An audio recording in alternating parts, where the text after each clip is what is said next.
It's Wednesday, December 8th, 2021, 6 p.m. This regular meeting of the Board of Commissioners is called to order. City Clerk, will you call the roll? Mayor Hendricks. Here. Vice Mayor Price. Here. Commissioner Hodges. Here. Commissioner Hudson. Here. I'll let the record show that Commissioner Andrews is absent. Next, will you all join Commissioner Hodges in an invocation and the Pledge of Allegiance? It's really great to see everybody here tonight. Our Father in heaven, give us the power to discern right from wrong and allow our words to be governed in the laws of the land. May cooperation be permitted and be the mutual aim of those who are here in attendance tonight.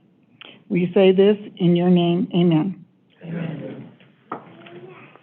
To the flag of the United States of America and to the republic for which it stands, one nation, under God, indivisible, with liberty and justice for all.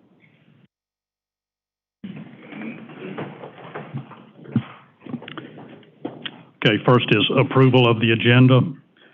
Under 5.2, I would like to reverse the order on those two and take introduction of the firefighter first. And E, under public hearings, under contracts and agreements, 10A, I would like to move that to the consent agenda. There are no objections. Oh, I have a bunch of questions about that. Okay. I'm sorry.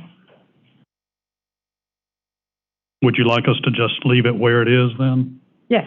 Okay. All right. But you know what I was thinking, if this is appropriate to put on the consent agenda, we've already agreed to the budget amendment for the building department, $125,000 for their new software. That's 11A. Can we move that to the consent, or is that? It's a resolution. I need to read it. Okay. Yeah, all right. So we should keep it separate. All right. Okay. All right. Anything else? Okay. With that, we would like to have the introduction of a new firefighter, paramedic Nick Lucas. If Chief Belt could approach the podium with Mr. Lucas.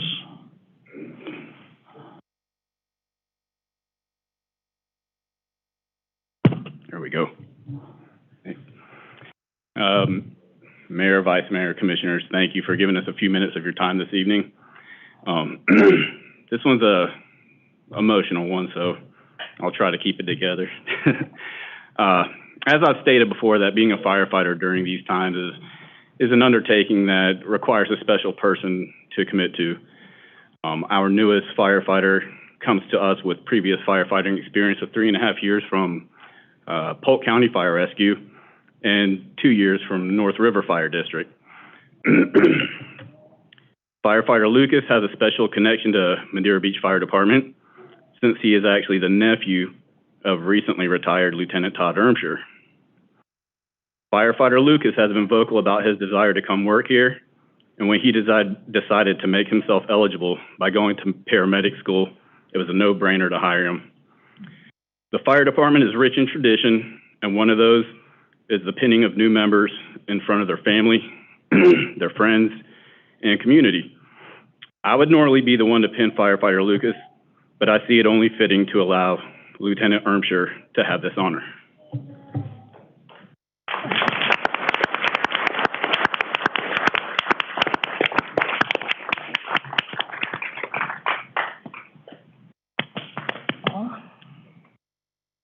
Let's see if I do this right.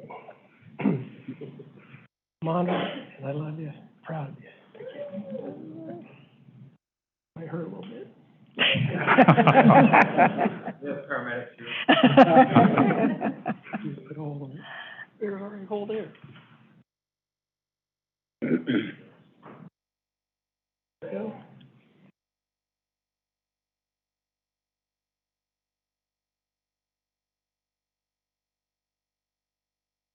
To get this done, huh?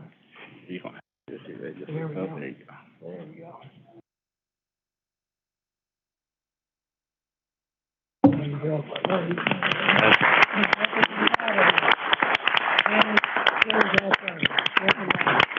Nick, congratulations. I present Firefighter Nick Lucas.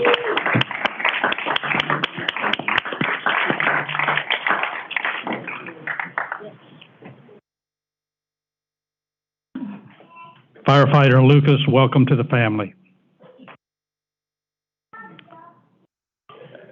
Next, we have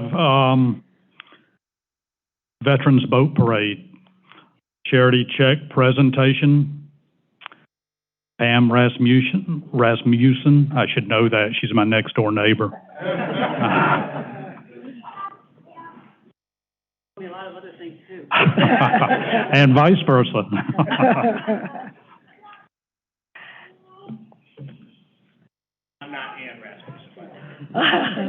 My parade husband, Roger Gerstung, and his wife, Susie Gerstung. So thanks for having us here tonight. This is always a big deal and one of my favorite days because I work so hard, or we all work so hard to get this money raised, and then today we get to give it all away to a lot of good people that need their help. So first, though, I want to start by saying a couple of things. One, thank you to this gal right here that has the phone and is doing our Facebook Live feed, Tammy Slater-Kendrick. She doesn't get nearly the thanks or the gratitude that she deserves for all the things that Roger and I throw at her, and she just does whatever we ask of her. And she's actually the senior person on this committee. She was a part of this before we ever came on board to start helping out with it. So thank you, Tammy. Also, our staff photographer, Roy Blunt, right here. He came one day to a poker run that somebody said, hey, you need to go take pictures of this, and we've been dragging him along with us everywhere since then, so thank you. And Tracy Mills, who couldn't be here tonight, she's our volunteer coordinator. She took this group of maybe 5 people to probably 20 people now, so we got to thank her, and hopefully she's watching us out there in TV land. And then one other volunteer that couldn't be here tonight either is Kevin Costello. He's actually been on the committee, I think, almost as long as Tammy has, and was doing it before Roger and I came on board. And that guy's like a carny. He just gets people into our booths because we do all these events at various different functions around the city in Pinellas County, and he gets them into the booth and gets them, open up their wallet. So thank you, Kevin, for all the money you've helped us raise.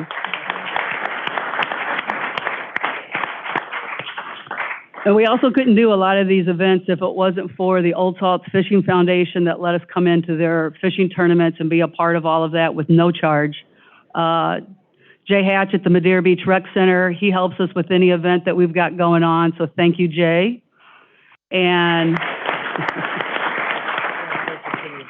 Brian Crabtree, who runs the marina, so he always lets us come in and work at the grunt hunt and do other events there too, so thank you, Brian. You want to thank him? Yeah.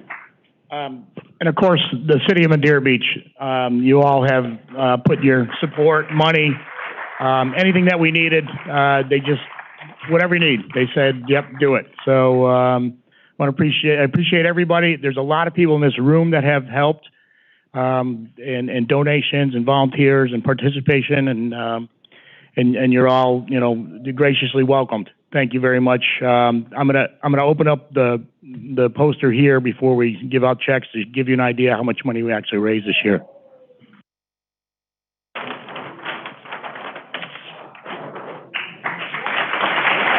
Our little boat parade, $44,000. Oh, wow. And this is a net figure. This is going to go directly back to the local veteran charity and help groups here in Madeira Beach, Pinellas County, and we've added some surrounding counties as well to help them out as well. And, American Legion, Tony, thanks for showing up. You guys are awesome. And the support that they give, the Elks, the VFWs, and then, of course, again, all the volunteers that help us out. But $44,000, this boat parade has never made this much money, and thank you all.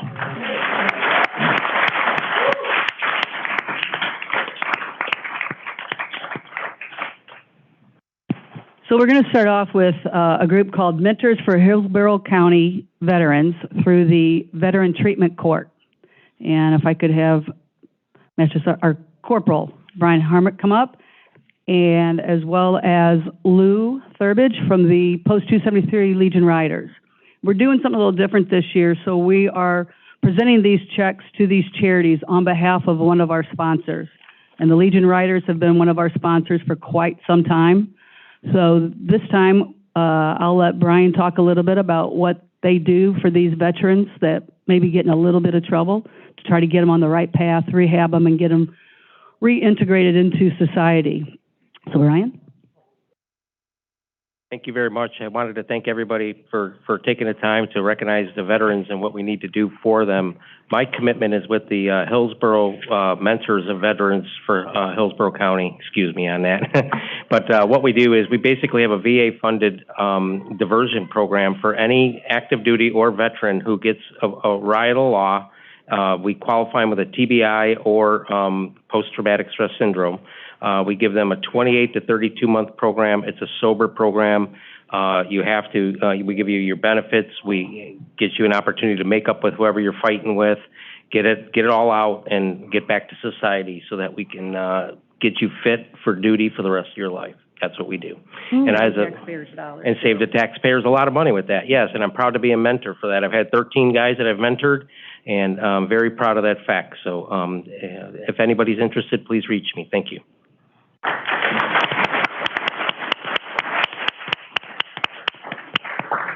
So on behalf of Post 273 American Legion Riders, we'd like to present them a check for $2,500.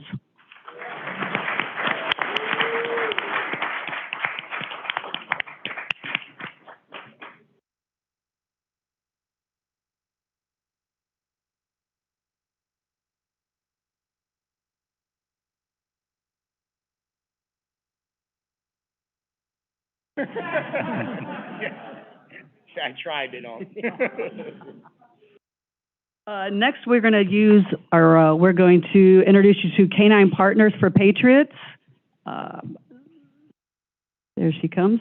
Jen Licata, who is the strategic partner or something. I'm not exactly sure what her title is, but she can tell you that. But Canine Partners for Patriots, they rescue dogs, they get them out of shelters, and then they train them to become service dogs, different various things that those service dogs can do for the veterans. And then they get them back to their homes and let them live with the veterans. Welcome. Absolutely. Thank you so much for inviting us out this evening. It's really, truly an honor to be here.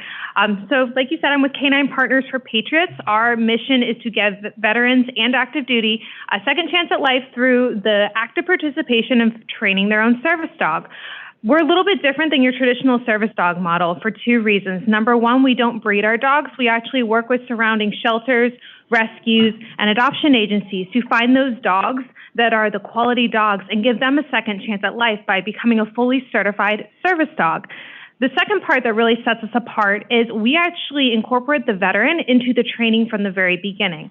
So it's not just a dog trainer training the dog and then passing them off and see you later, have a nice life, but it's incorporating the veteran into that mission. It's giving them that mission, that purpose, that focus again. And all of our service dogs are trained specifically to mitigate the disability of post-traumatic stress disorder, traumatic brain injury, and or military sexual trauma. We've had over 300 veterans graduate the program now, and we're actually in the process of building our own permanent training facility. A lot of that was started actually by the great state of Florida, who actually gave us funding to be able to do that. So we can continue to serve veterans for generations and generations to come. We can get that veteran statistic down. We're losing 22 a day, and that is too many. And there's so many other great veteran organizations here. It takes a community. It takes all of us coming together and working together as a team to ensure that our veterans get the very best. So on behalf of K9, thank you from the bottom of my heart. This means so much to us, and I really cannot express my gratitude enough. So thank you.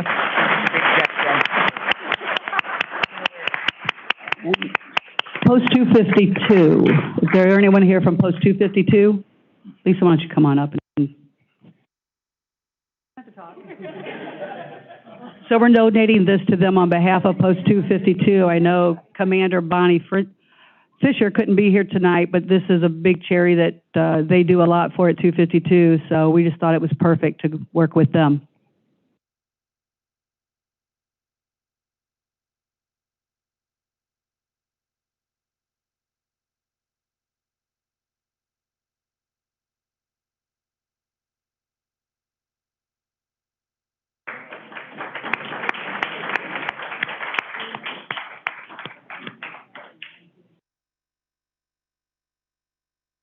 Unfortunately, this next person couldn't be here tonight, Canine Heroes for Our Heroes, but you've probably seen her here before.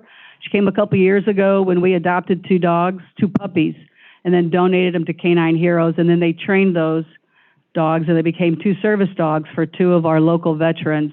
Eliza was here that day, I believe, and unfortunately her veteran has passed away from throat cancer, so now Eliza's back into the training and getting trained to go live with another veteran. But we are going to donate that money to Canine Heroes. Joe, if you want to come on up with us. We're going to donate $2,500 to Canine Heroes for Heroes on behalf of the VFW 4256 and Johns Pass.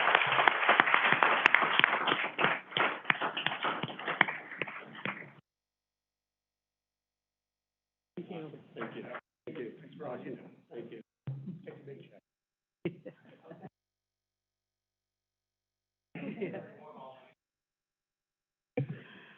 Next, we met this gentleman when Bill Carnes was trying to get the whole music festival going. His name is Wade Saborin. Did I pronounce that right, Wade? Wade, come on up. And Rod Van Ash, if you could come up. Rod is with the Sons of the American Legion from Post 273. So this check's going to be presented to them on behalf of the Sons of the American Legion at Post 273. Thank you very much for having me here. We're a foundation that gives guitars to wounded combat veterans for music therapy. So, you know, we help out with PTSD and suicide and all that, and we also give lessons. So we provide many, many guitars. We've probably given out over 200 guitars in the last couple of years to Purple Heart combat vets. So that's what we do. Thank you very much for all your help, and it's a big help to us. Thank you. So $2,500 is going to go to Heartstrings for Heroes.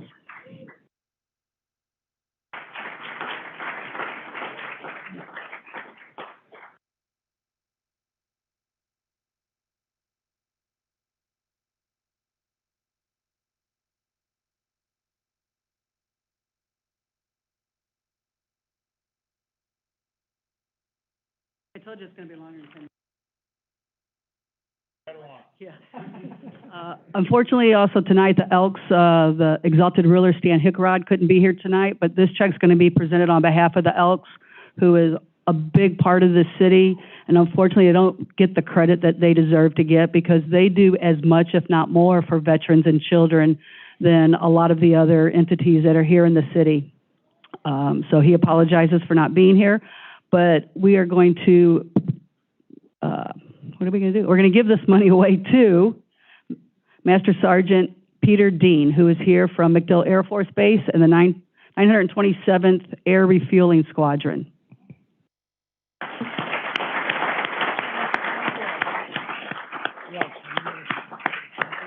And then Linda Hartman, if you and Lisa would like to come up also. So the American Legion, the auxiliary, and the post of Post 273, Post 252, and Post 119 in Largo all went together and they matched our funds of $2,500 so that we can give $5,000 to Master Sergeant Dean here tonight. This money is going to be used for the Military Family Readiness Group, and what they do is they help families when they're being relocated, when their veteran is being deployed. They help with educational programs for the spouse. They help with child care, financial emergency funds if they need it. There's all kinds of different programs that they have. So when I spoke to Cassie Millars, she's the key mentor for the 927th Squadron. She said there were over 200 families that needed assistance this year at MacDill's. Now think about that for a second. 200 families at MacDill That's one base out of how many hundreds of thousands that we have. We're not doing enough for our veterans, but we're trying to do our part right here in Madeira Beach. So this money is going to go towards buying gift cards for all 200 families and have a healthy, happy holiday meal this year.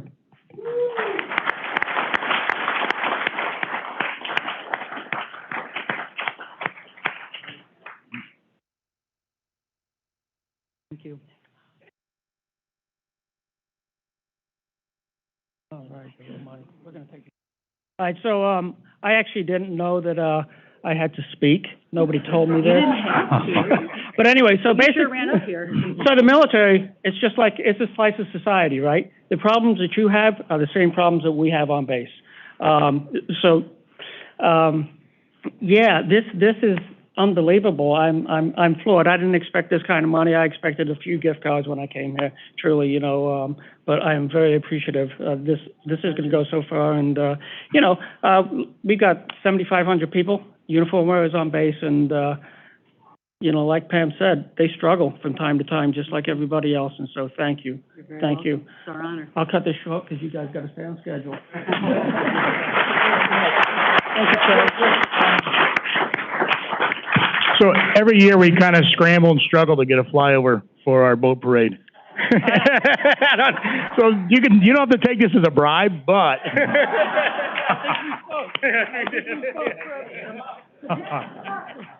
Did you get my email? I think you were talking with somebody at the Legion other than me. Oh, so Okay. yes, somebody that called, one Okay. of our ex-members. Oh, yeah, I know, okay, Figured- yes. Bruce. Figured that, you know, we could just fly over. Do a mission, That's not a just, training mission. unless somebody wants to lose their job, that's not the way it happens. So it actually has to go up to DC, Okay. and it has to be a vetted, And we do that every year. Yes, so we get approval from the Pentagon every year.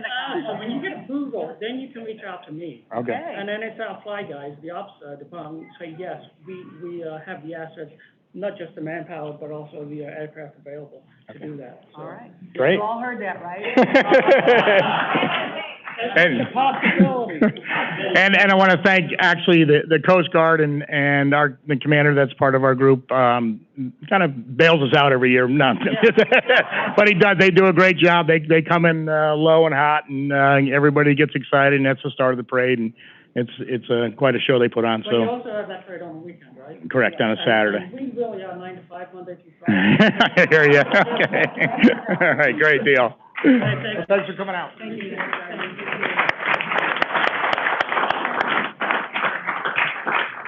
All right, moving right along. Anthony, if you'll join me up here, please. So this year, we did our best to try to do more to help active duty veteran families and children.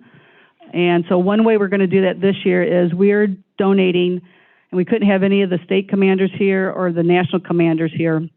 So Anthony Tarragosa, who is our PR man over at Post 273, is going to accept this check both on behalf of Post 273 and for the American Legion Legacy Trust Fund and Scholarship. What this does is any children of a veteran that died on 9/11 or since then, this money is used as a scholarship for them. And also, the veteran doesn't have to pass, but if they have greater than a disability rating of 50%, they are also able to get this type of an insurance, and so, scholarship. And so, with that being said, we'd like to give them $5,000 towards that scholarship fund.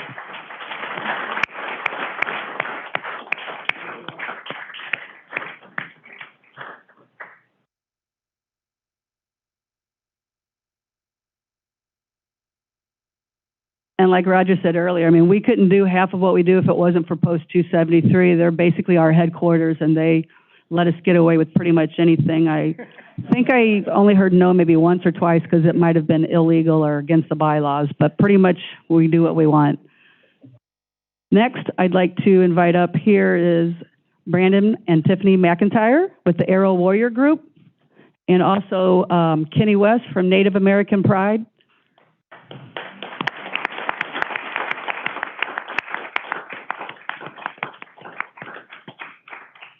So what the Aero Warrior Group does, and you've seen them before, I think they were here last year, we gave them a donation.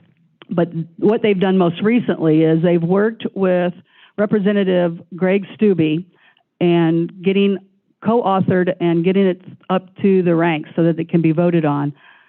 House Resolution 299, and this will allow families of veterans who have died due to suicide. They get no benefits, no recognition or anything like that, but now they will be considered not Gold Star families, but Gold Arrow families. And hopefully if this passes and gets through, then they'll start getting that recognition and those benefits. So thank you for doing that. 2 minutes? Yeah, come on up. So we'd like to give them $5,000.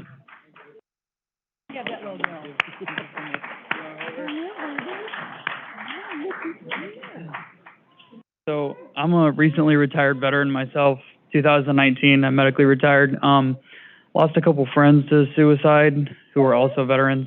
And we really just wanted to help the veteran community, especially during the lockdowns when veterans with PTSD had nowhere to go. They had no gyms to work out.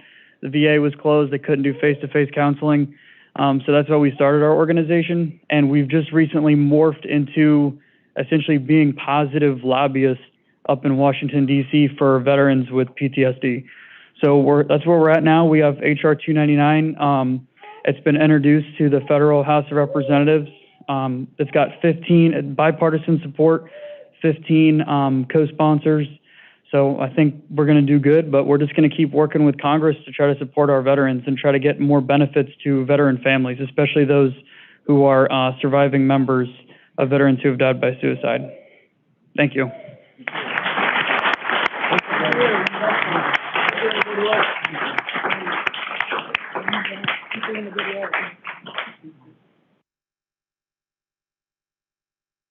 And Kenny West, who's with Native American Pride, they do only work for Department of Defense people. So there's a little special, unique thing about his business and his sponsorship for us. And he's a first-time sponsor, so thank you very much, Kenny. And we were also presenting that check on behalf of Dave Moore and More Resources, who handles all of our insurance at Post 273. So Dave, if you're watching, thank you very much, and go Bucks. He used to be a Bucks player. Next, Ian McConnell, if I could have you join us up here. And Commander Harley, from Post 158 in Treasure Island. So Heaven on Earth for veterans, what they do, and they've been here before as well, they buy foreclosed homes, mortgaged homes, things like that, and then they rehab them and turn them into 3- and 4-bedroom homes so that now they can get a veteran off the street or a veteran that's in need. They can have that home, and rent is somewhere between $400 and $600. Utilities are covered, internet's covered. Now they have an address, they can get benefits, they can start getting their checks and become a more viable member in society. So they have just started working on their 10th home. They just broke ground. Before they always bought homes. This time they bought a lot in South St. Pete, and they just broke ground probably, within the last month or two? 3 weeks. Oh, 3 weeks. So they're doing that from ground up, and I'll let Ian tell you a little bit more about that. Thank you. I'm not the speaker in the group. I didn't know I was going to be here till a minute ago, but you're missing out. The founder, Carol Barkalow, is the first graduating class from West Point in 1980 that allowed women. So she has quite a story. She's much better at this. But she and her wife, Sheila, just have this amazing organization that they started. When they first started, they refinanced their own home 3 different times to get this started before they ever were able to get their nonprofit 501c3. And now we have 9, and we're building our 10th. And they just found out that the older houses are just too much maintenance, and that's why this 10th house is just going to be brand new block house, 4-bedroom. And so thank you on behalf of Carol Barkalow and Heaven on Earth for Veterans. Appreciate you guys. Thank you.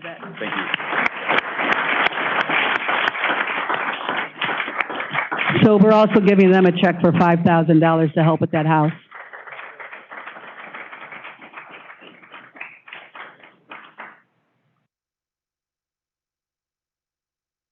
There's a lot of other folks here from 158. You can see them all around the room. Wave your hands if you guys are here from 158. Thank you all for being here.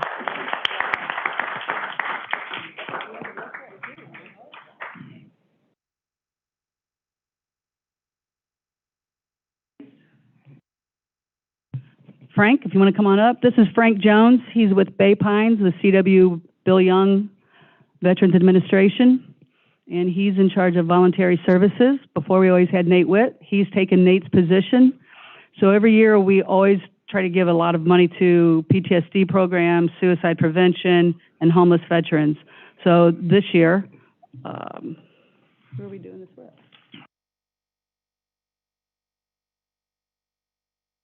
So we're presenting this check on behalf of the City of Madeira Beach, Bill Carnes and his enterprise, Jeff Beggins from Century 21. So we're going to give them $10,000 with $5,000 to suicide prevention and $5,000 to homeless veterans.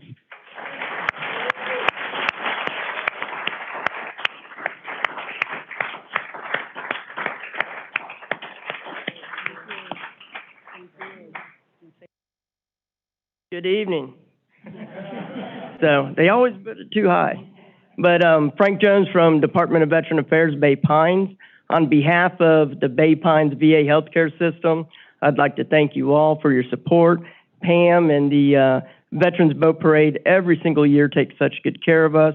The mayor and the City of Madeira Beach, thank you all so much.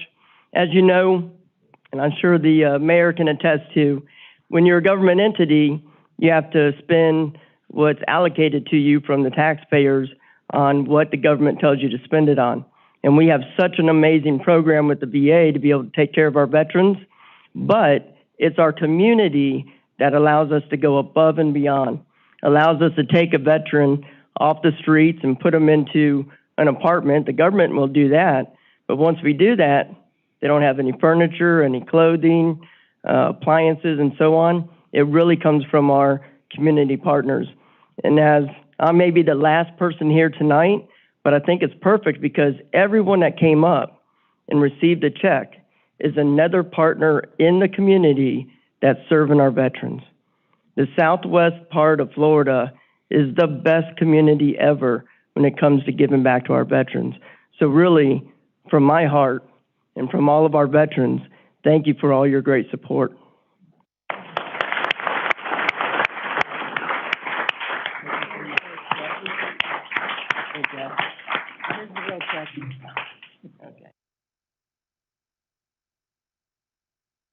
So the checks we have, huh? That's it. Do you want to give out the Well, list of the other folks or no? Yeah, I don't think we need to go through. Obviously, these checks don't add up to $44,000. There's dozens of other groups further on down the line that will receive money as well. And I know the commissioners going, hey, let's go. So we're going to move along. But I want to thank the support of the City of Madeira Beach and the commissioners and all of you people. And you're great. You're great people, and giving back to the veterans and this huge veteran community, it deserves it and warrants it. So thank you very much.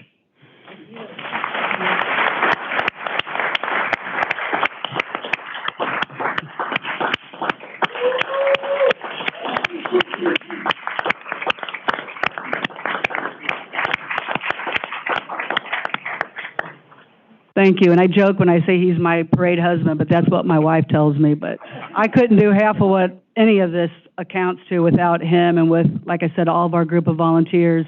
And another big thanks to the city because several years ago, they passed a resolution that they would be our presenting sponsor and give us $5,000 as our seed money to start this every year when we get the ball rolling and get started again, which will be January of this year because we'll be at the Seafood Festival. So come see us there, buy some raffle tickets. But Roger, thank you for everything you do to help us.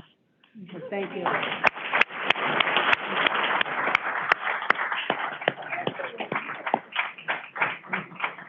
Thank you, Roger. I appreciate it.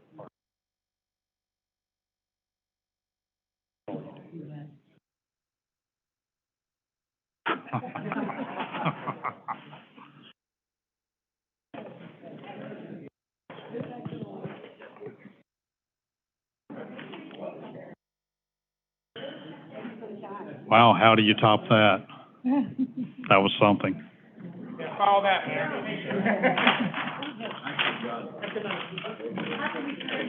Thank you. Merry Christmas to everyone. Thank you guys so much. Take care.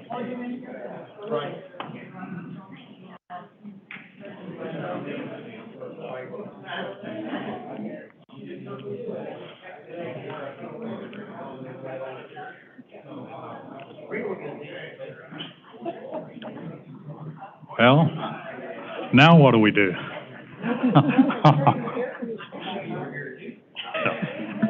It's freezing in here now. I asked him to turn it down for me, so I feel bad. You getting too cold? Well, when I walked in, it was stuffy. I said, man. I know I cranked it And down. so I asked him to turn it down, and he slowly... Well, I had just turned it to 72, so they may have turned it even lower because it was stuffy at first. Okay, okay. So now it's cold. See you, Daryl.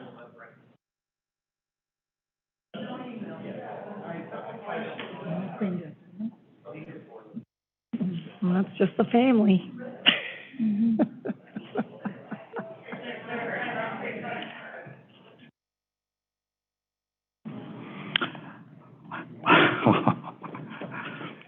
This is kind of funny. Next is public comment. And since there is no one here now other than staff, for those of you who are watching, I guess we will have no public comment. So we move on to consent agenda. I'll make a motion that we pass the consent agenda. Is there a second? I'll second. City Clerk, will you call the roll?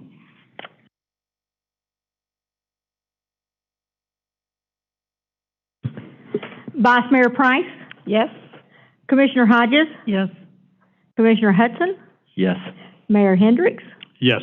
The motion carried 4-0. Next is public hearings. Ordinance 2021-24. And with that, I will turn that over to the city attorney. Thank you, Mayor. I'm going to go ahead and read this ordinance by title only. Ordinance 2021-24, an ordinance to the city of Madeira Beach, Florida, calling for a municipal election on March 15, 2022 for the purpose of electing a commissioner for District 1 and a commissioner for District 2, providing for referendum for the sale of real property owned by the city, providing for 3 charter amendments, providing for publication, authorizing election expenditures. Identifying the Pinellas County Canvassing Board as the canvassing board for the March 15, 2022 municipal election, providing for repeal of ordinances or parts of ordinances in conflict herewith to the extent of such conflict, and providing for an effective date. That was the third and final reading of Ordinance 2021-24 by title only. Thank you. Floor is open for discussion. I think we've been through this several times. No. Thank you. Is there a motion? I'll make the motion to pass ordinance number 2021-24 on the third reading and public hearing. I'll second. Before we do that, is there any public comment? No. City Clerk, will you call the roll? Commissioner Hodges? Yes. Commissioner Hudson? Yes. Vice Mayor Price? Yes. Mayor Hendricks? Yes. The motion carried 4-0. Next is ordinance 2021-25. City Attorney. Thank you, Mayor. This is ordinance 2021-25, an ordinance of the City of Madeira Beach, Florida, submitting to the electors of the City of Madeira Beach a proposed amendment to City Charter Section 3.3, nomination of Board of Commissioners, subparagraph A, filing, to provide that a candidate be an elector and a resident 1 year immediately prior to the date of their application, and by providing for an effective date. That was the second and final reading of ordinance 2021-25 by title only. Thank you. Is there any discussion amongst the commission? I have a comment. If we can turn to page 40 of 152, that's the actual charter amendment. I thought we talked about this, but maybe I didn't catch it on the first reading. But I'd like to add something to the beginning of this that says something to the effect of, to attract more citizens to public service, this charter amendment would amend, blah, blah, blah, blah. I think it's a good idea that we tell the voters why we're doing this. And maybe after that first sentence, it says, District Commissioner, be the elector and resident of the City of Madeira Beach for 1 year prior to the date of said application, rather than 2 years, so people know what they're voting on. I mean, I don't know. Unless someone's intimately involved with the charter, they're not going to know, I don't think, why we're doing this. Why is it up? You know? Yeah, I understand. Then that makes sense to me. I don't know if it's too late to change, though. If it's too late to change, then let's not do it, obviously. So if there's a substantive change to it, we have to read it a third time. So if we're going to add any significant language to it, I would say for your protection, and technically, we would need to read it a third time. And This is the third time. I think I brought this up the last time. Second time. Oh, this is the second. Oh, this is just the, oh, this is the second. I'm sorry. It was the one prior that was the third. All right. And we Well, don't, leave it alone. We'll see how it goes, but I think I bring this up every time we do an amendment to our charter, that we need to explain to the voters why we're proposing this stuff. There will be information going out to all the voters, about But they don't read the it. ballot. They just read the ballot. They just read the ballot. Mr. Trask, could that be done at a special meeting, or does it have to be done at a regular meeting? No, it would have to be at a regular advertised. meeting. At a regular meeting? Yeah. Okay. Don't worry about it then. Then it It just to put it on this ballot. lessens in my view, it lessens the chances of it passing, because people don't know what it's for. I mean, reading this, which is what most people do, right? They don't read the stuff that comes in the mail. They're not looking at this meeting. Most of our voters are just looking at the ballot, and I don't know. All right, well, we'll leave it and see what happens. We'll try it again next time, maybe, if we're so inclined, if it doesn't pass, but that's all. Okay. Anyone else? Is there any public comment on this?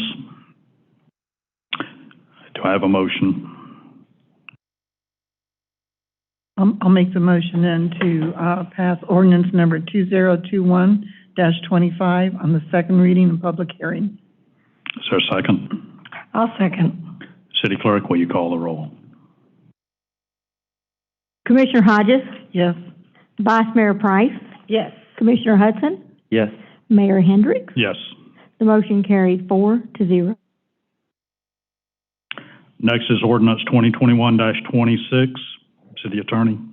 Thank you, Mayor. Ordinance 2021-26, an ordinance of the City of Madeira Beach, Florida, submitting to the electors of the City of Madeira Beach a proposed amendment to the City Charter, Section 3.3, nomination of Board of Commissioners, subparagraph C, candidate petition forms, to provide that a candidate for office of mayor and district commissioner shall submit 25 candidate petition forms signed by qualified voters, deleting the qualifying petition fee requirement and providing for an effective date. That was the second and final reading of ordinance 2021-26 by title only. Thank you. Is there any discussion amongst the commission? Same comment.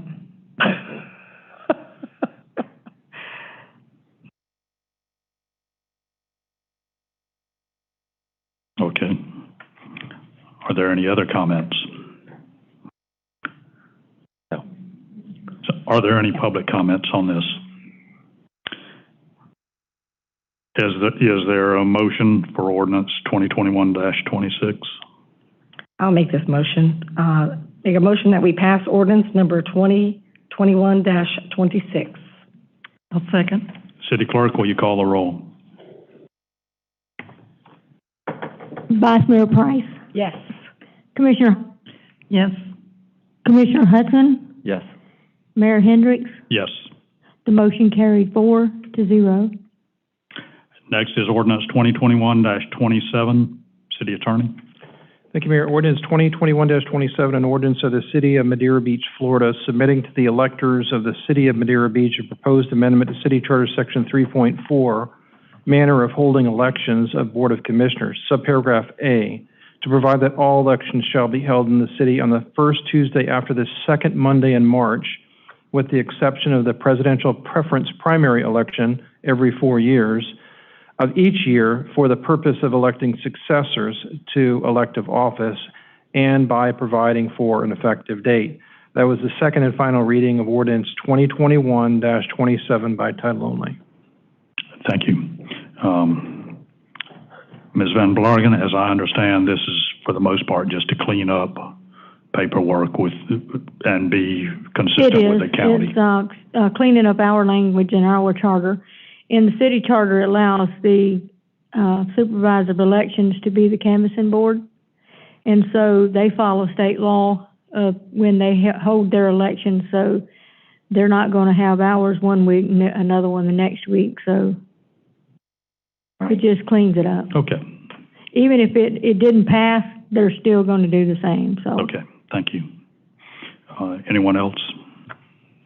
Nope. Is there any public comment on this? Is there a motion? I'll make a motion to approve ordinance number 2021-27, setting the date of the elections. Second. City Clerk, will you call the roll? Commissioner, Yes. Commissioner Hodges, Yes. Vice Mayor Price, Yes. Mayor Hendricks. Yes.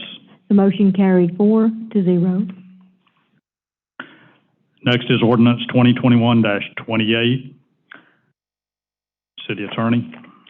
Thank you, Mayor. Ordinance 2021-28, an ordinance of the City of Madeira Beach, Florida, amending the Fees and Collection Procedures Manual that was amended by Ordinance 2021-19, providing for conflict, providing for severability, and providing for an effective date. That was the second and final reading of Ordinance 2021-28 by title only. Is there any discussion amongst the commission? Nope. Any public comment on this? Just to explain, this is raising the parking rate from $2.50 to $3. Correct. Correct. Is there a motion on 2021-28? I'll make the motion to pass ordinance 2021-28 for fees and collection procedure manual. Is there a second? I'll second. City Clerk, will you call the roll? Commissioner Hodges, Yes. Commissioner Hudson, Yes. Vice Mayor Price, Yes. Mayor Hendricks. Yes. The motion carried 4-0. Okay. Next is contracts and agreements. Beach drawing scope of work discussion. Director Wepfer, I think there may be a few questions for you on this one.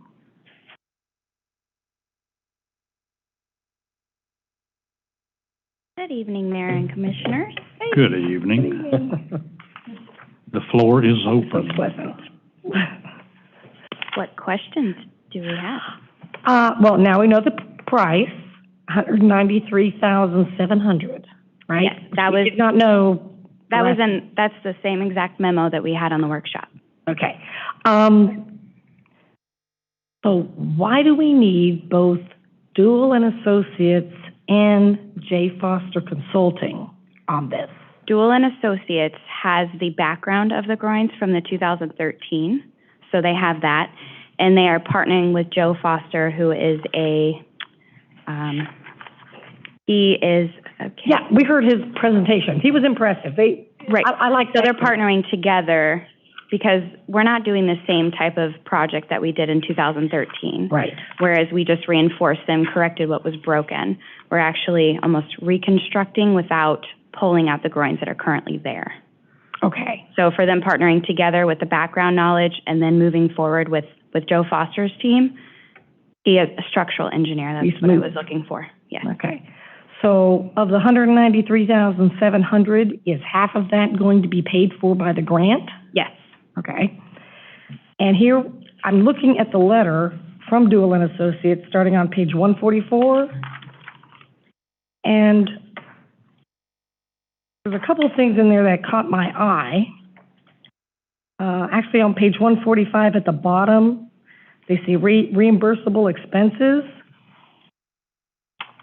that they will be charging the city for all delivery charges, long-distance phone calls, and fax transmissions. Those are in the event, because right now we don't currently know the depth. We have to do a ton of surveying, and we also don't know the lengtheniness of what the permitting process may be or items that they're going to need to receive. So those are in the event of anything that's outside of what is listed here, which is why there is task 1, 2, 3, and 4. Right. That's So, unless somebody dragged their feet, we shouldn't have to have overnight delivery charges. Correct. So I don't want the It's just city listed paying in for that. here. It's listed in here just so it's in the scope as needed, but it should not be needed. Okay, so we don't want the same situation as last time. No. When we got their bill from the Crystal Isle project and it had regular administrative stuff and we were being charged hourly. We'll make sure that doesn't happen. And it even says it on the next page, hourly items. Any item not specifically stated in items 1 through 5 will be billed on our previously provided fee schedule. Well, apparently that includes we pay them for filing, doing their own filing for phone calls and general administration. I mean, we were all outraged when we saw the bills we paid. Yeah. And here we're about to approve it again. So I think we want to say no to that.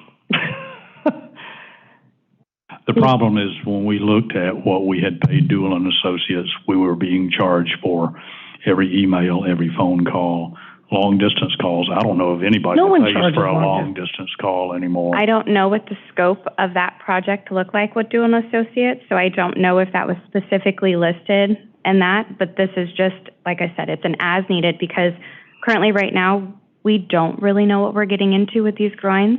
We don't know the depth. We don't know how high up they go. So even if we don't know how big they are, I'm not paying their long-distance bill. I understand. And I'm not paying them to file something in their own filing cabinet.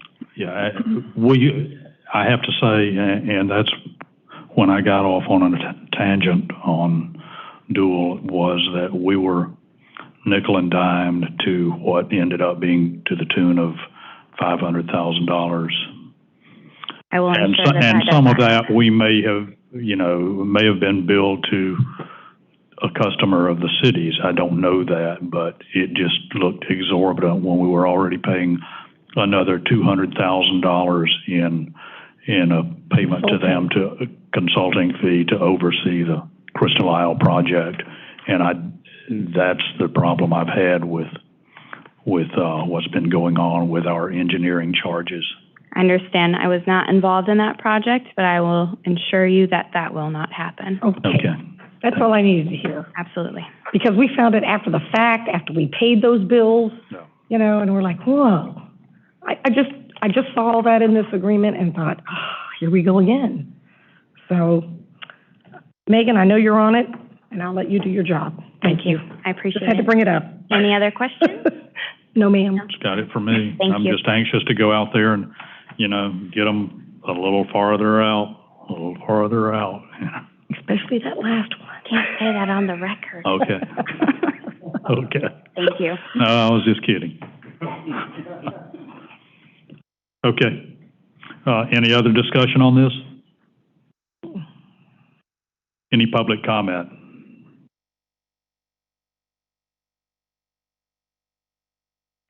So do we need to have a vote on this, Mr. Trask? Okay. Yes, you need a motion to approve. I'll make a motion that we approve resolution. No, we're at the beach groin. I'm sorry. Go ahead. I make a motion that we approve the beach groin scope of work as presented. Is there a second? I'll second. City Clerk, will you call the roll? Vice Mayor Price, Yes. Commissioner Hudson, Yes. Commissioner Hodges, Yes. Mayor Hendricks. Yes. The motion carried 4-0. Next is new business. Resolution 2021-14, First Amendment to fiscal year 2022 budget. Mr. Laughlin? Mayor, if I could read that resolution Yes, first, if please. you don't mind. Sorry. Thank you. So this is Resolution 2021-14, a resolution of the Board of Commissioners of the City of Madeira Beach, Florida, amending the budget for fiscal year 2022, beginning October 1, 2021 through September 30th, 2022, by increasing the building fund appropriations for expenditure and providing for an effective date. That was a reading of Resolution 2021-14 by title only. Thank you. Mr. Laughlin.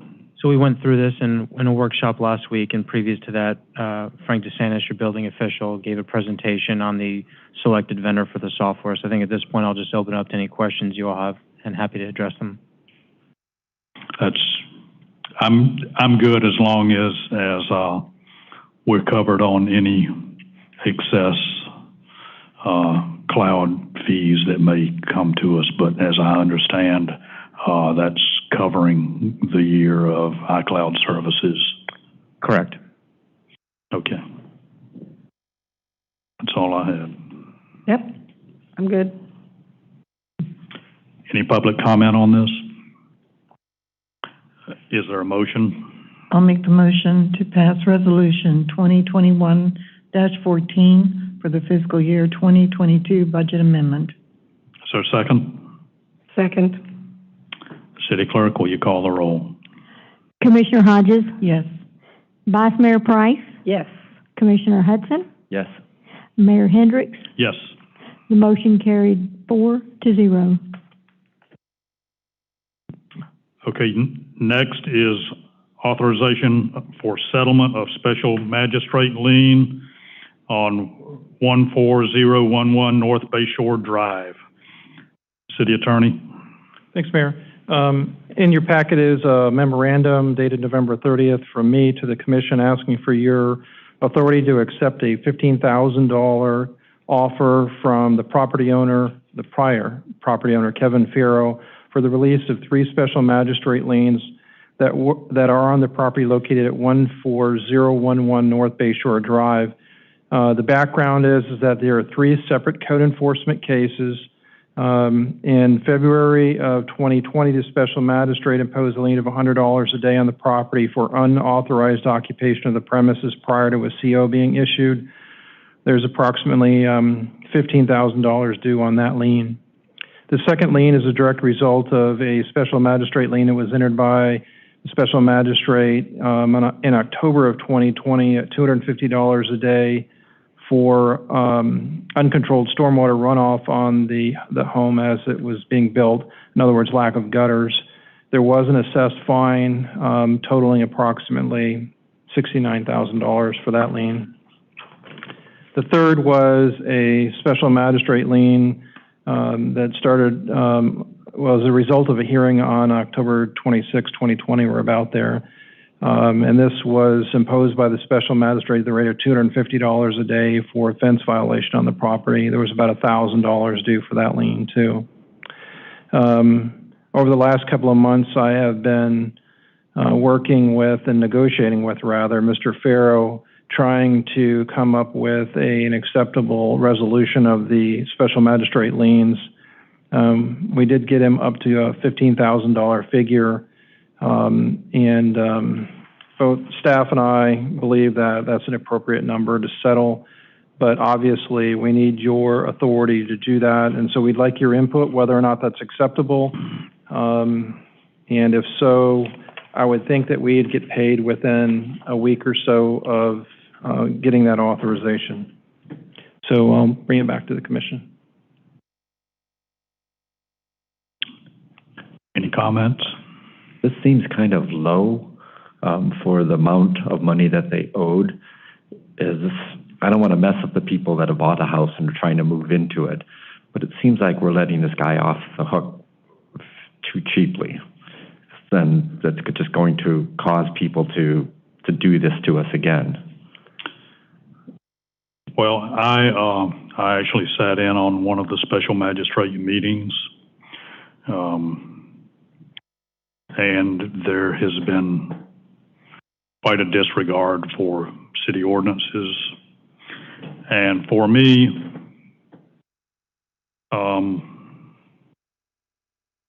Mr. Fallow owes the city $85,000. That's my feeling on it.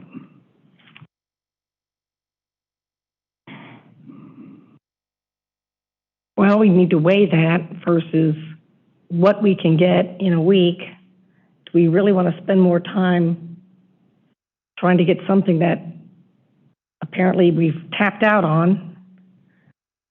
The house has been sold. Well, he can't collect if we have a lien on it. I know.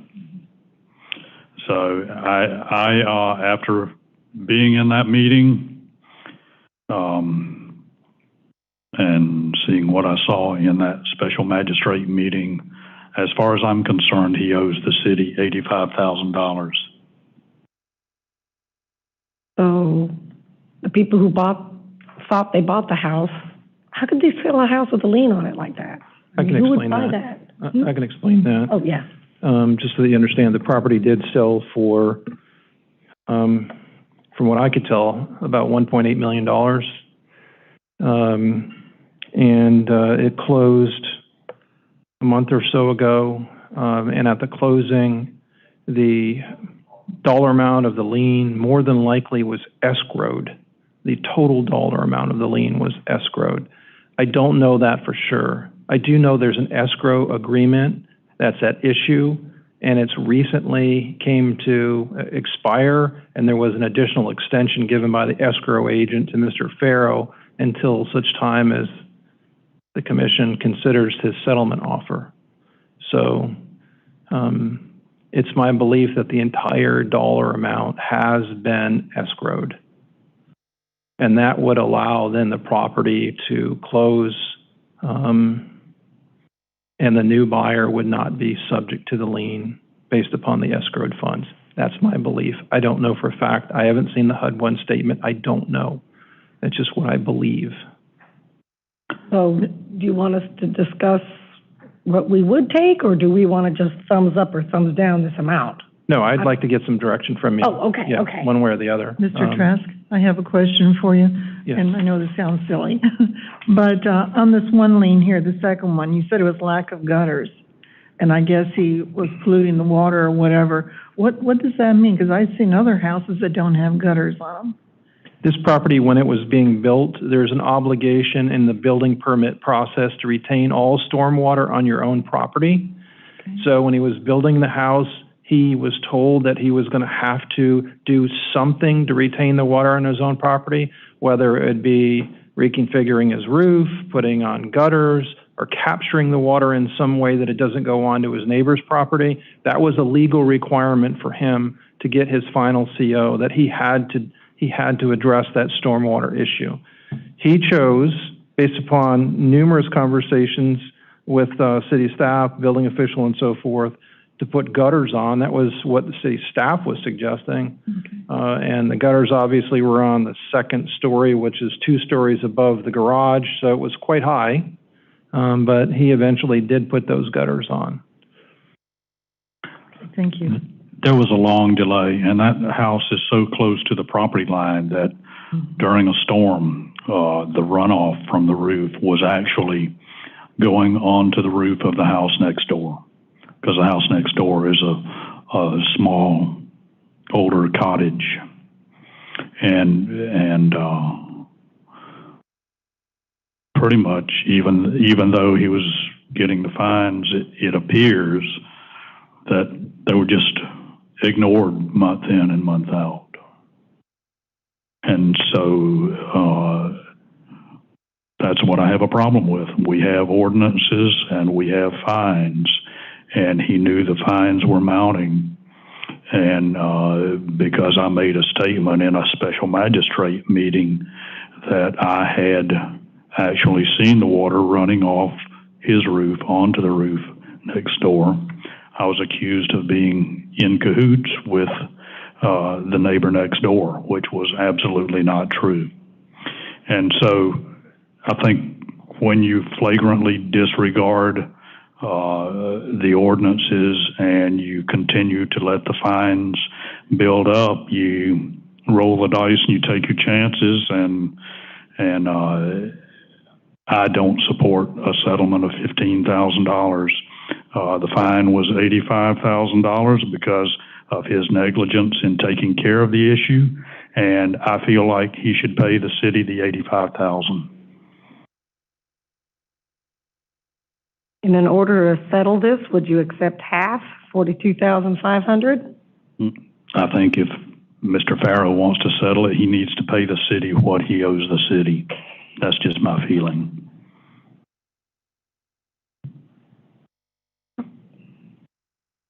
But I'm one of four tonight.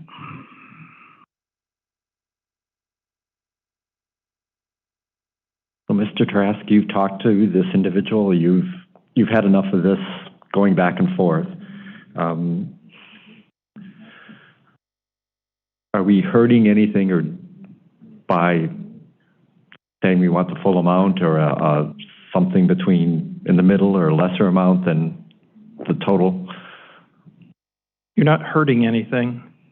It's just that, to me, this was not a life safety issue case. This was a case of just flagrant disregard of the code. If it was a life safety case, people's lives were in danger, for example, an open pool or a structure that was dangerous, it could fall on somebody else, or there was someone in a building that had electricity wires hanging everywhere, something that was really a life safety issue, that would really be of concern to me that they didn't do things right away. These things, although they were important, they were code violations, they were not life safety issues. So that is the first thing in looking at this thing, because the number is so high. The second thing is my experience in dealing with code enforcement cases over the last 30 years, and specifically coming from the city of Dunedin, in the heat that the city of Dunedin took as a direct result of, pursuing dollar for dollar what is due, they really got a bad rap. I don't want you to have the bad rap. And that doesn't mean that you're not entitled to every dollar that, the special magistrate has ordered. You are. I just don't want it to look as if it was a penalty, because these aren't supposed to be penalty driven. These are supposed to be compliance driven. He did come into compliance eventually. He did it on his own good time, though. He really wasn't concerned. No, he wasn't until they got close to wanting to selling the house. So. Right. Yeah. So, again, I say he took his chances. He rolled the dice, and he knew what the possibilities were, and he was willing to take that chance, and he flagrantly violated and didn't fulfill his end of the bargain on this. He had, I think that special magistrate meeting that I went to was in October. The special magistrate gave him till January to come into compliance, and he still didn't do it.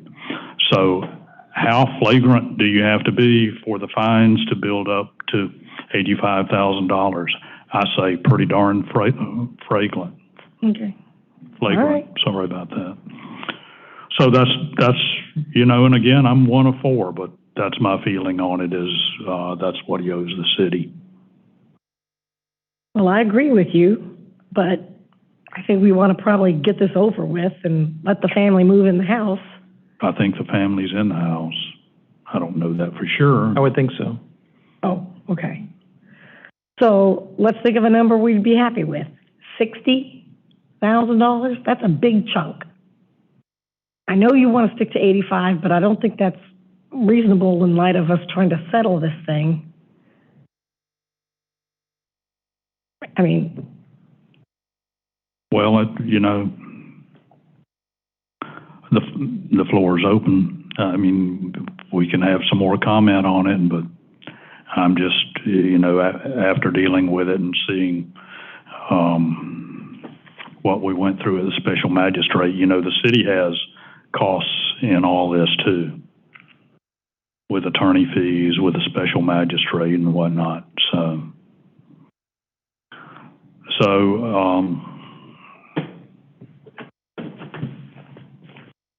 Well, I'm happy to go to 60. Anybody else wants to say something? Well, if everyone's through speaking on it, first of all, is there any public comment on this? And then, do I have a motion on a settlement?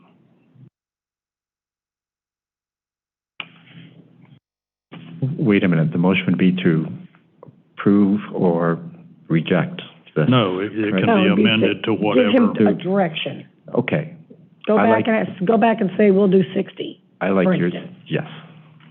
Okay. That's still a pretty hard hit. And he will understand that you mean business. So is there a motion?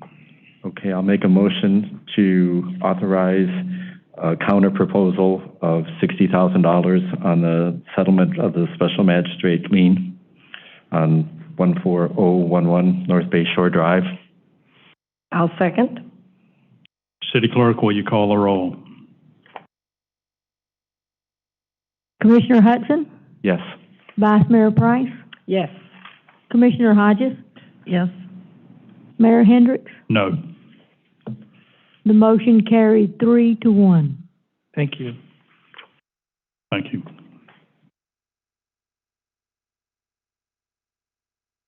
Next is agenda setting for the January 26th, 22 workshop.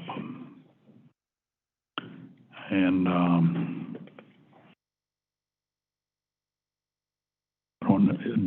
does anyone have anything they would like to put on that workshop? I've got a couple things and then one question, which might be an item or not.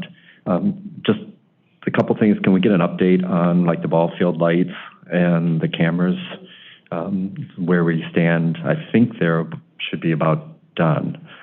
And then the question is probably, Megan probably knows more information. The option of putting solar panels on this building or doing something in our code saying all new construction, we recommend solar panels be installed or do something to kind of move the city a little more green than what it is.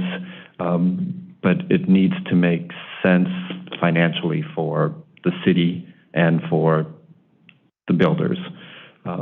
So I don't know if that's a study that the city has already done, at least for this building, or if we've looked at doing some type of a improvement to cover a percentage of their power using solar energy. Mayor, if I may, I think that's an excellent topic for the workshop. Maybe even looking at some rebates from building permits or something when they come in to build a new house or modify. You know, we do quite well with our building department. Of course, Frank's not here. I sent the staff gone, so they wouldn't shoot me. But no, I think it's a great idea because we have to look at being, better partners for our earth. And I think between City Hall and the rec center and the fire department, we have a lot of roof space that would be amenable to bringing in more solar energy.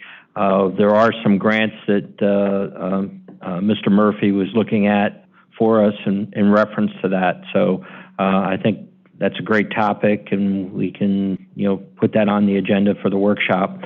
As to an update, if I may, on the other two issues, the one with the ball field, with the lights, they're nearing a final stage on the lights.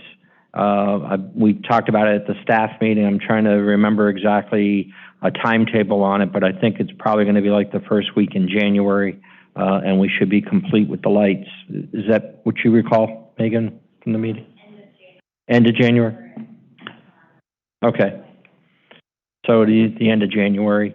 And on the ADT camera project, City Hall is complete. There's some camera issues at the ball field, and they're waiting, I think, on still 3 poles to be erected at the marina for the camera system there. And we discussed some alternative ideas, and I'll be more than happy to get that out to you all. And then if that's still an issue you wanted to discuss when we get to the workshop, that's fine too. Okay, today I spoke with Jay. I just happened to be going down there because I turned on a water hose on some dying palm trees that looked like they needed some water, and I wanted to be sure that I had turn the water off. So I saw Jay, and he said the lights are pretty much done, but there is a question of the cross members that are supporting the lights and I guess they're taking a look at that. And if they do not need to replace those, I would have thought if they were going to do that, they would have done them before they put the lights up. But apparently they're looking at possibly replacing them. If they do not replace them, if the supports, those cross beams are okay, it's going to save us, I think, $45,000 on the project. So. Did I hear you that you went out and watered some palms? Yeah. In the park? Yeah. I'm all over the place. I see that. The working mayor. My goodness. I'm all over the place. place. Thank you. Megan's coming up to school me now for watering the palms. No. I just wanted to let you all know we are having issues with our palm trees dying. Yeah. There are several diseases. So if one day you see a palm tree and it looks dead, just let me know. We're monitoring. We just had to take one down in the village. It was dead. We took down 3 over here. We've got a few more that we're watching. So we're not really sure what's going on, but whether it's the soil base or it's some type of disease. But if you see it or you wonder why something's missing, just let me know. So do we have an arborist that? We do. Yeah, periodically comes our out? tree trimmer is an arborist. So anytime we have one that's questionable, we have him go out and look at it. The one on Gulf Boulevard by Speedway was totally just dead. And I couldn't believe that we didn't lose it in a windstorm. It's so that getting one like had to come down. frizzle top. I don't know what they call it, but Yeah, they're getting pencil necked or yeah. I don't know. I'm not an arborist, but just in case you see any that don't look normal, just let us know. And I noticed when I was down there though, we really need some TLC on some parks around here. Are they dying? Palm trees? No, I'm talking about on the park in general. I know. I've We're working on it. Okay. Thank you. Thank you. Is there a variety of? There is an oak tree in the property of the library. Next time our trimmer arborist comes around, apparently just the top third of it is dead. Oh, that needs to come down then. Well, they talked about taking it down, and I went. Are you talking about the pine tree? The pine tree? They said it was an oak tree. No, it's a pine tree. I think it was struck by lightning. Okay. So the top part of it is dead. Deb talked to, what's the library? Vince. Yeah. Deb talked to Vince, yes, and told him it needed to come down. But that is their responsibility. Yeah. We pay for the landscaping, but we're supposed to take care of that. I didn't know all that had happened, and okay. Yeah, it needs to come down pretty soon before it falls down. Okay. Okay. Because I was like, what? Just the top third of an oak tree? Well, we've got another one that got struck down here. It happened a lot. Okay, all right. Okay. Something I'd like to put on the workshop is a presentation from Florida Parking. They want to talk about our parking lots. I don't know that it's something we want to do, but I think it's worth it at least to let them come talk to us. Oh, absolutely. And then if we decide that's something we want to try, maybe it's something we want to try in one particular parking lot first before we obligate the city towards anything. I don't know how they think they can make more money on the parking lots at the same rates, but we'll hear what they have to say. So if we can put on there for a presentation by Florida Parking. And for the January commission meeting on the 12th, Founders 3 will be here for a presentation on a high dry. And as much as I mentioned that I don't think we were treated right on the feasibility study, Founders 3, who builds and manages high dry storage facilities worldwide and countrywide for many municipalities, gave me a ballpark figure of $7 to $8 million And I knew that figure before, and that's why I was saying I felt like Cardinal did not do us justice on that feasibility study. So that'll be January 12th. They'll be coming in for a presentation. Okay, good. Anything else? Reports and correspondence. First is the Board of Commissioners. Let's start down here with the Vice Mayor. Have you got anything for us? No, Library or I anything? redrafted the library's bylaws and sent out, with the help of 2 other board members, and sent those out to be approved, which puts in writing the 5-member board and a couple other things, and we're adding to it. So hopefully that'll be our next meeting, which I guess you need to come to in case we have the same situation. I'll let you know exactly what date it is, but yeah, because that could have been potentially a 5-4 vote. It wouldn't have mattered. Okay. Because just trust me on that. Yes, ma'am. Yes, ma'am. Okay. But we'll have, and I'll introduce Dave anyway, so he can, and I'll let you know what day You'll be it the is. alternative, regardless, whichever way it flies. 24th of January. And we start at 4:30. Should I go? I think this will probably be an okay one, but I won't go. You will introduce Mr. Gomez at that meeting to the library board, maybe? Sure. And I'll talk to him about seeing if his schedule's free Absolutely, enough. yep. Is that a 4:30 one? Yes. Okay. And it's held at the library? And it's held at the library, What was that date again? January 24th. Okay. Because wasn't there discussion about holding it different places? Not since I've been on the board. Offering this room or something like that. I thought that was one of the topics that you brought up. No, I think when we were talking to the library about how we didn't think they needed to construct a new meeting room, we were saying, well, we have them here right across the street. Why are you in the business of renting rooms when we have rooms available? Why are we building, that, I think that's where that came from, I think. But we've always had the meetings at the library. Yeah. Okay. And lately it's been really great because we can see all the improvements starting to happen. Okay. Commissioner Hodges, have you got anything for us? No, I'm good, thank you. Okay. Commissioner Hudson? I don't have anything. I do.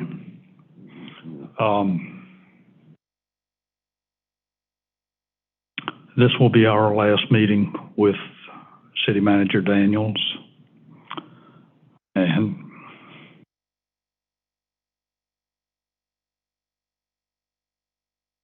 Bob, you've been a friend and have helped me more times than I can count. Over the past 18 months, some have said, what is there to running a city? There's a lot to running a city. Whether or not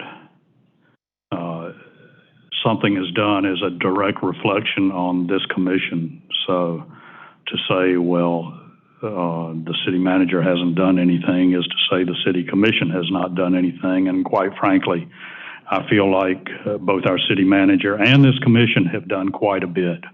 But I want to thank you for your guidance, your help, your telling me I'm right on stuff and you're telling me I'm wrong on stuff. People have got to understand when you're in a position like that you may make decisions that you don't necessarily agree with, but those are the laws, the regulations, the ordinances that are in place for a city. And whether you agree with them or not, that's what you've got to abide by. And that's what you have done. And as I told you when I first came into office, that I didn't want you to lean left or right. I just wanted you to steer this ship straight and you know, do a good job for the city and make this city, help this city move forward. And you've done that. And with that, I will say, I will miss you. Agreed, and thank you. So with that, and I would like to say Merry Christmas to everyone. Happy holidays or happy party time or whatever you want to do. I hope everybody has a great time over the holidays. It's nice to get a break from all these meetings. You guys out there, Merry Christmas. And I think we've got a lunch coming up here in, when 17th. is that? 17th? Yes, I think it's Friday. I'll bring the whole street. But that's all I've got. City Attorney, have you got anything for us? Yes, Mayor, thank you. There was one thing that I've forwarded to you a couple of different times over the last 10 days or so. Just a reminder, I wanted to talk to you tonight about insurance. At the meeting on October the 27th, the meeting that I wasn't at, there was a discussion about health insurance for the mayor, the vice mayor, and the commissioners. I did a little bit of research on that to see whether or not, first of all, it's allowable.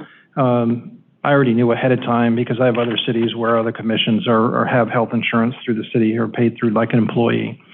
So, but in addition to reviewing the two ordinances that appoint your, give you your compensation, I reviewed the charter compensation and expenses, sections 4.11 and 4.1. I also reviewed Florida statute 112.08, which provides you as well can have health insurance like your employees. And an AGO opinion, the Attorney General opinion that basically says you need to treat health insurance as kind of like a compensation. So as an abundance of caution, if you want to move forward, instead of just relying upon an internal policy or relying upon a resolution that you can adopt, it's my recommendation that I draft an ordinance that would provide for it. I did hear from a couple of the commissioners, I did not hear from all, and I guess some of you are waiting to maybe for this meeting for discussion, but I'd kind of like to give some direction. Do you want me to prepare that ordinance? And if so, obviously it won't take very long to do, and we can just get it back to you, and then we could have it at your January meeting. But I'd just like to know whether or not you want me to do that. So, you know, I've been kind of rethinking it, and that's because the insurance is as much each month as what a commissioner makes. It's literally doubling their salary. And I know I've said I want to get some, I would love to see some younger folks coming in to kind of pass the baton to. But I would like to see what these charter amendments do on changing the ability to run and see if that brings some new blood into the fold. And I noticed this past time around, we had new blood coming in for our Zoning and Planning Commission and for the Civil Service. So maybe that's a corner we're turning where people are actually looking at getting a little bit more involved. That's my thought on it, is take a wait and see attitude on the insurance and just hold off on it for the time being. That's fine. I thought we agreed to do it, but. Well, it's also going from. Right. It's also doubling what a commissioner, if they need the insurance, is being paid. Right, right. So that was my only thinking on that. And I thought it was a good idea, but when I saw the dollar amount on it, you know, Well, let's see how it goes with the election, and if we want to revisit it middle of next year, we can maybe put a cap on it or something. I guess. If I might throw it out, if that's the case, then probably the budget time might be a good time to do some discussion on it, and that way we can include it in and it doesn't become something that hasn't been funded. Yeah, or even, I don't know, maybe even just bump the salaries up by $1,000 or $2,000 a year to help cover that. Some cities have an automatic increase at the same rate that the average employee increase is, I've noticed. Seminole, for instance. So I thought that was a pretty good idea, because it's hard for a group to vote on their own raises. Right, yeah. And I'll be kick them up a little bit every year without the need of we would need a resolution or that would charter. We need a charter amendment. An ordinance. Not a charter, an ordinance. Yeah, you need an ordinance because your charter says that you calculate you set your compensation by ordinance. Okay. So it's not in your charter. Right. It's a separate order. So, and that's why I was saying, okay, well, yeah, we'll prepare an ordinance for the health insurance as well. We'll treat it just like compensation. So obviously, whatever direction, I just don't want it to die on the vine in my office, right. Kind of thing. Yeah, I'm okay for letting it ride and see where we go with getting more people in. I don't know how y'all feel, but it's it's I'm okay letting it's it up ride. to everybody. And it's our gift to Mr. Trask. I don't think it affects anybody sitting up here tonight.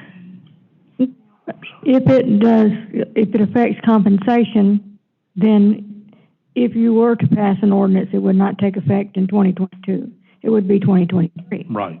And then, which means, I guess I would add the charge to 1% state assessment fee based on what the total. Oh, that's right, yeah.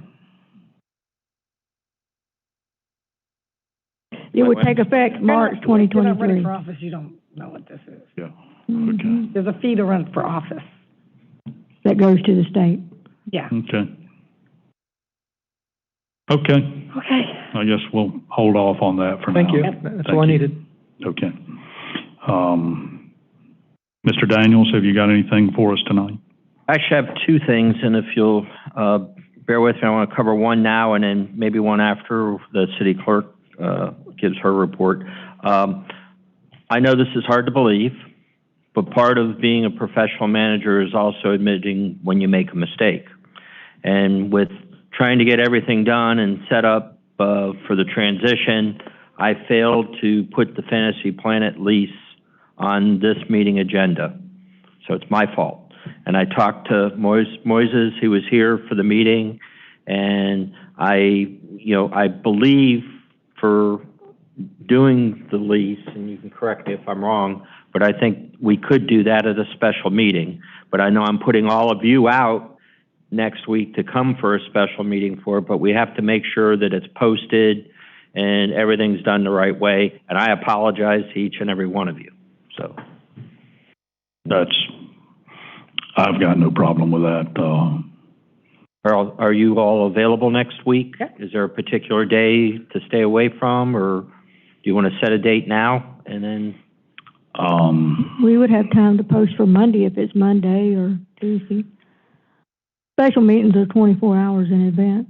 Yeah, I realize. I didn't know if Monday, Tuesday, or Wednesday. I mean, Monday's probably not as good as a day for me, but I appreciate y'all getting together and taking care of my mistake.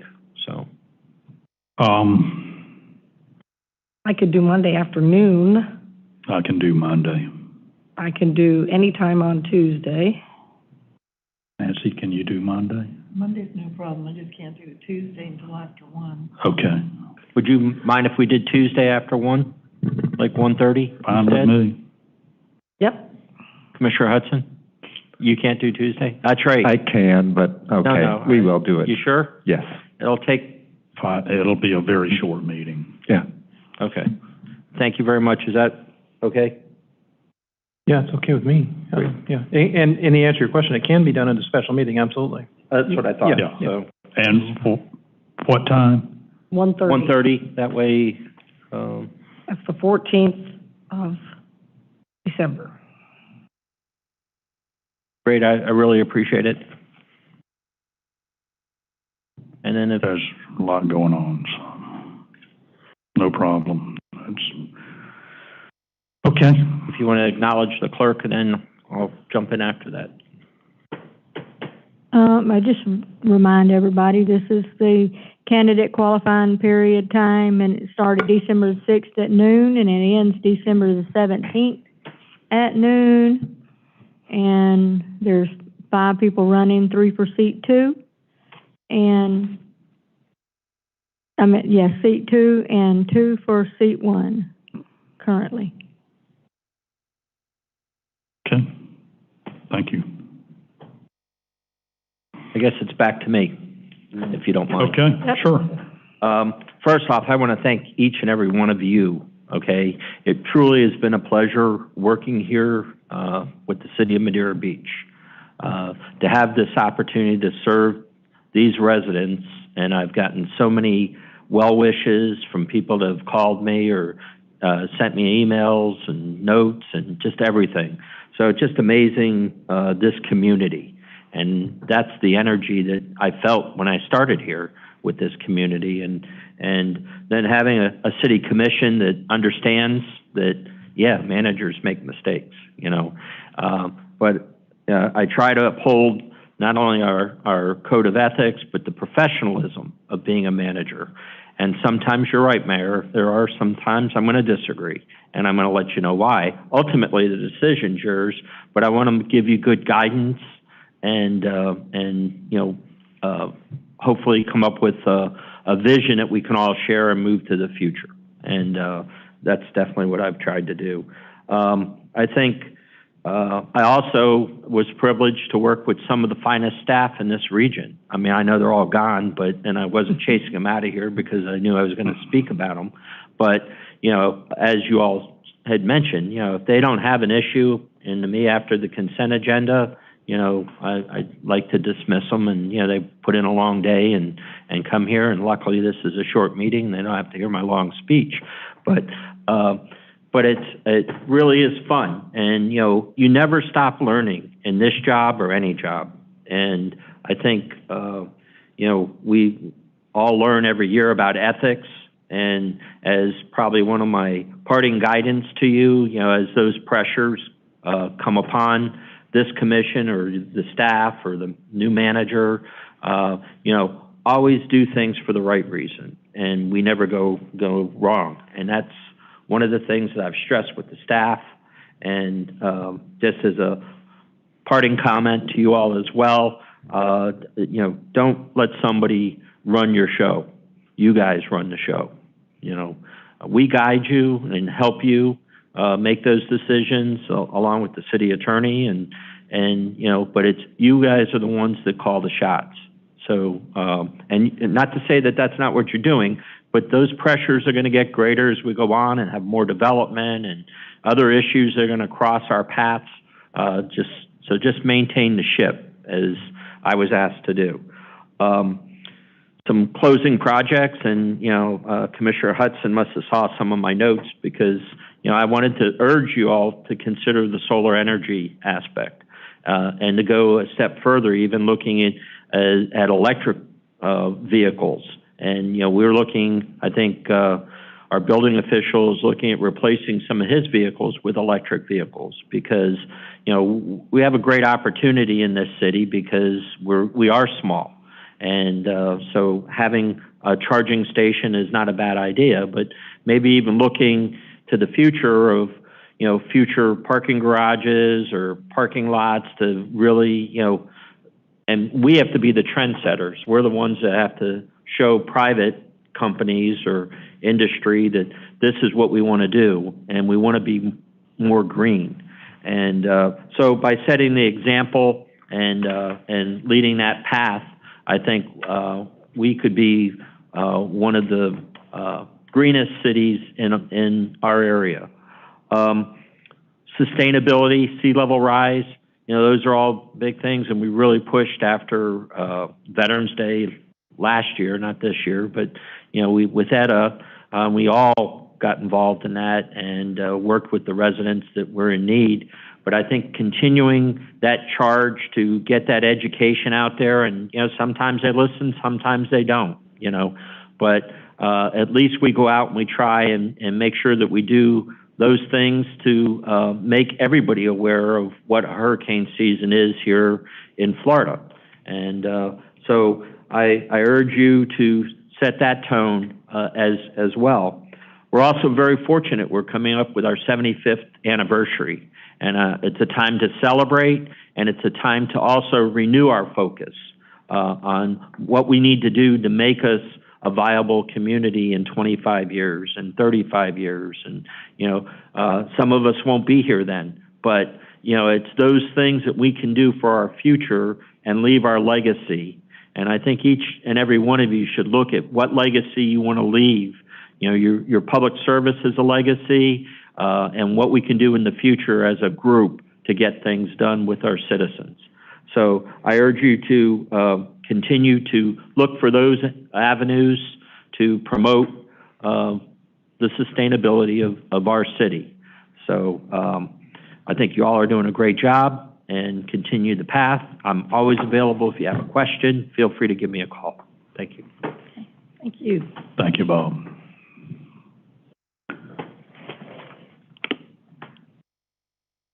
City Clerk, have you got anything else for us?